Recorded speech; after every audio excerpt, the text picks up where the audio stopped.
আমাদের আন্তরিক শুভেচ্ছা ও কৃতজ্ঞতা। দেশের সার্বিক আইন শৃঙ্খলা পরিস্থিতি বিষয়ে বাংলাদেশ জাতীয়তাবাদী যুবদল, বাংলাদেশ জাতীয়তাবাদী স্বেচ্ছাসেবক দল ও বাংলাদেশ জাতীয়তাবাদী ছাত্র দলের যৌথ সংবাদ সম্মেলনে উপস্থিত প্রিয় সাংবাদিক ভাই ও বোনেরা, আমরা এক তীব্র মানসিক যাতনা নিয়ে আজকের সংবাদ সম্মেলনটি করতে যাচ্ছি। দেশের সার্বিক আইন শৃঙ্খলা পরিস্থিতির অবনতিতে আমরা অত্যন্ত উদ্বিগ্ন।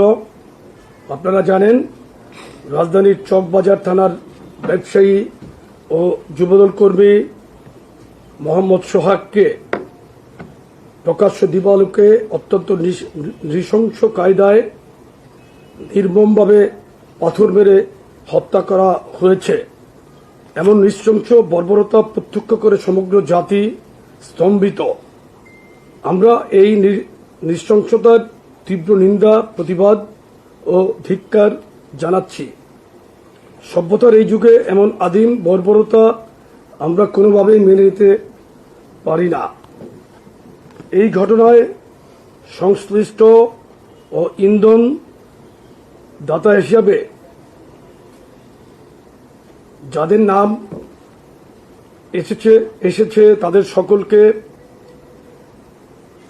মামলায় যাদেরকে আসামি করা হয়েছে,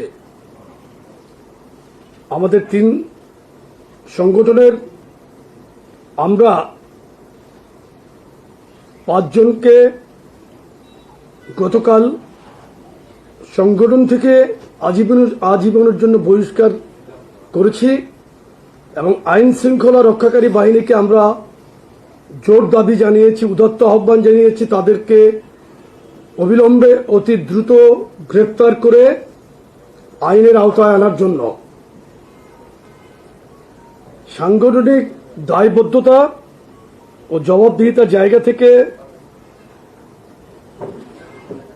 যা কিছু প্রয়োজন আমরা সেই ব্যবস্থাগুলো নিয়েছি, কিন্তু এই ঘটনায় যারা সরাসরি সংশ্লিষ্ট হিসাবে ভিডিও ফুটেজ ও সিসিটিভি ক্যামেরার ফুটেজে যাদের দেখা গেছে, আশ্চর্যজনকভাবে তাদেরকে মামলার প্রধান আসামি করা হয়নি। যারা প্রাণঘাতী আঘাতগুলো করেছে তারা অদ্যাবধি গ্রেপ্তারও হয় নাই। এর কারণ আমাদের বোধগম্য নয়।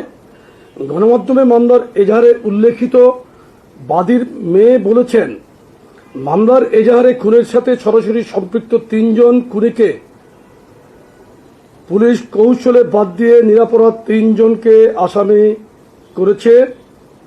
ঘটনার 60 ঘন্টার বেশি সময় পেরিয়ে গেলেও খুনিদের খুনের প্রমাণাদি হাতে থাকা সত্ত্বেও অদ্যাবধি কেন মূল আসামিদের গ্রেপ্তার করা গেল না, এটা একটা বিরাট প্রশ্ন ও রহস্য। এবং আপনাদের মাধ্যমে আমরাও জানতে চাই, কারা কেন এই 3 জন আসামিকে বাদ দিয়ে নতুন করে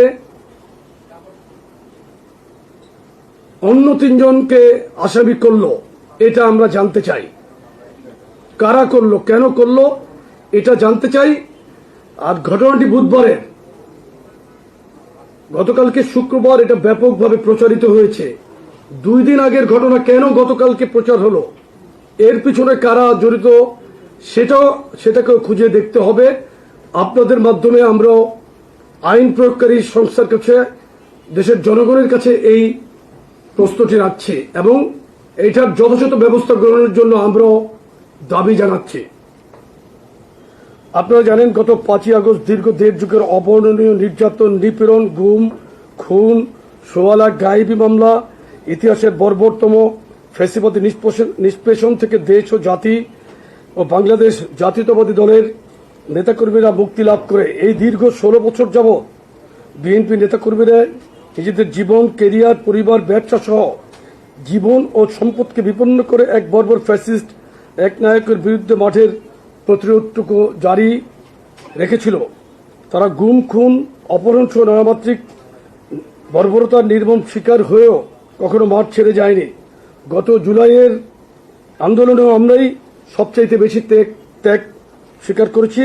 সর্বমোট যে শহীদের তালিকা আমরা অদ্যাবধি পেয়েছি তার প্রায় অর্ধেক সংখ্যকই আমাদের দলীয় নেতাকর্মী।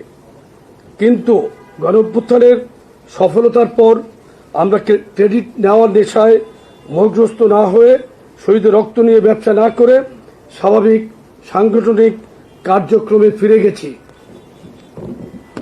এই যেমন গত 3 দিন আমরা ফেনীতে যে ভয়াবহ বন্যা, আমাদের 3টি সংগঠনে 3টি উপজেলায় সেই ভয়াবহ বন্যায় কাজ করছি। আমরা সার্বক্ষণিকভাবে মনিটরিং করছিলাম ওখানে কিভাবে কি হচ্ছে।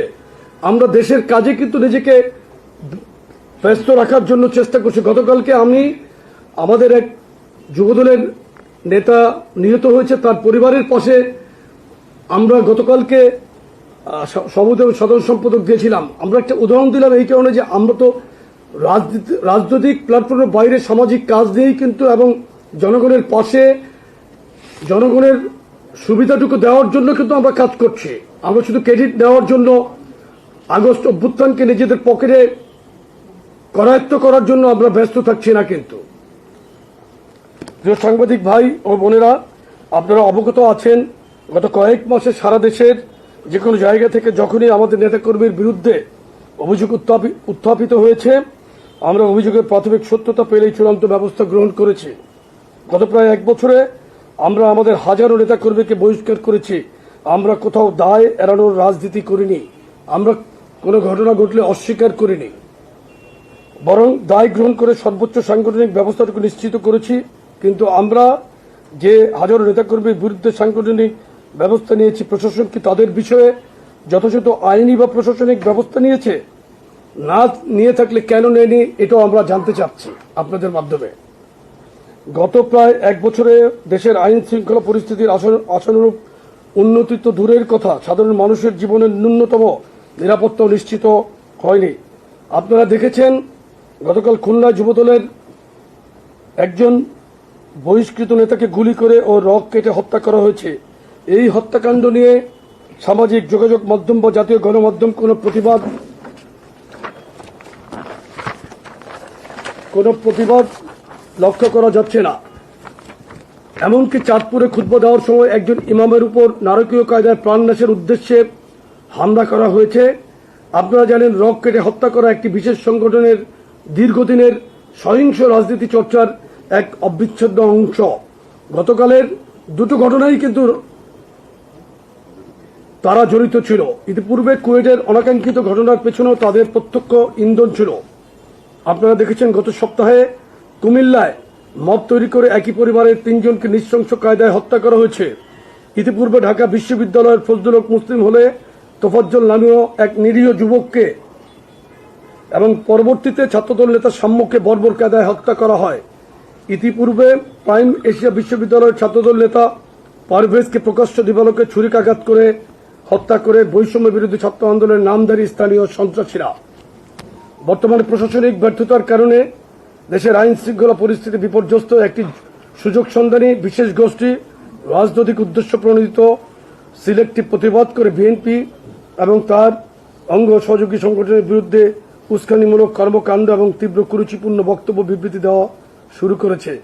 বাংলাদেশ জাতীয়তাবাদী দল বিএনপি ইতিমধ্যে দুষ্কৃতিকারীদের গ্রেপ্তার করে আইনের আওতায় আনতে সরকার ও প্রশাসনকে অসংখ্যবার অনুরোধ জানিয়েছে।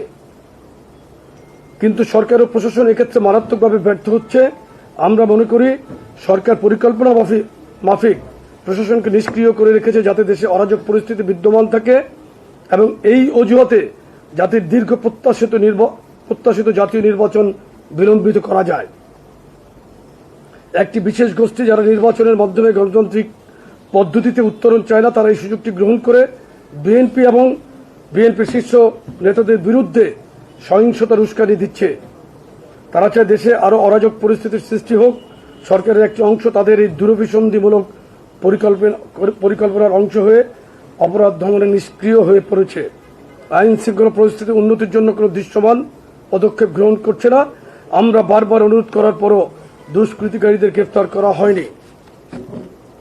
আপনারা জানেন, আগামী জাতীয় নির্বাচনে সমর্থন সহ নানা বিষয়ে তরুণদের মাঝে পরিচালিত এক জরিপের ফলাফল গত সপ্তাহে প্রকাশিত হয়েছে। এখানে দেখা গেছে যারা নিজেদেরকে তারুণ্যের একমাত্র স্টেক হোল্ডার হিসেবে দাবি করেন, জরিপে তাদের সেই দাবি বুমেরাং হয়েছে।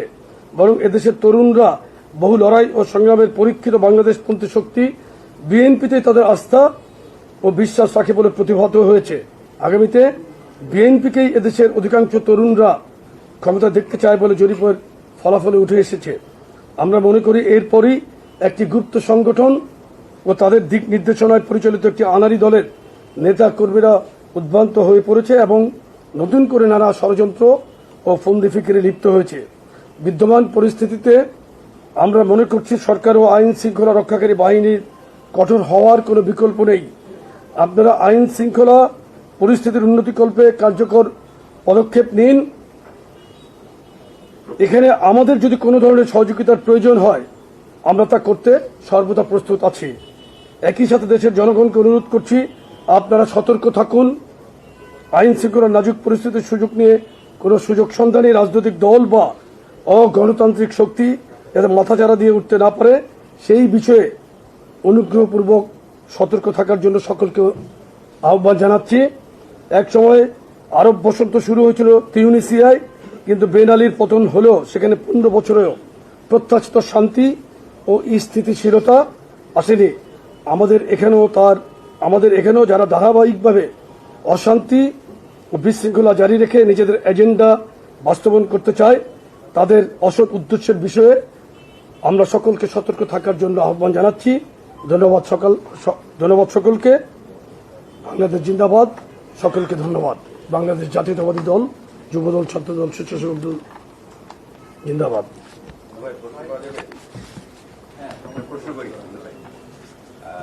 আপনি পরিচয়টা একটু যদি দিতেন। আমি রুদ্ররক্ষী কারণ কাজ করি 2012 সালে প্রকাশিত জীবন